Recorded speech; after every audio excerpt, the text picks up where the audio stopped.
So one of my plants, two of my plants actually, that I got about a year ago have been dropping leaves, and I've been noticing that something's been eating the leaves, and the plants just keep looking more and more sickly as time goes by.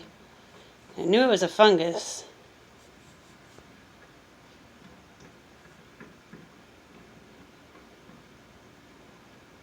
But I tried to propagate one of its branches, and I put it in a jar or a glass with some rocks, and it was doing well. It was growing roots. It even had a new leaf coming off of it underneath the water.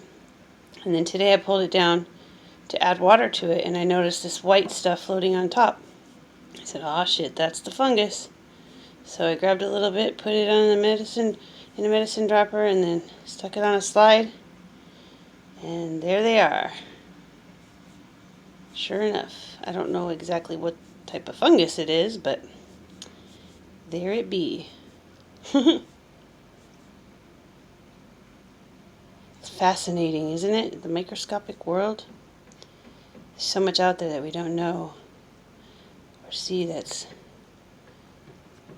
so fascinating to me.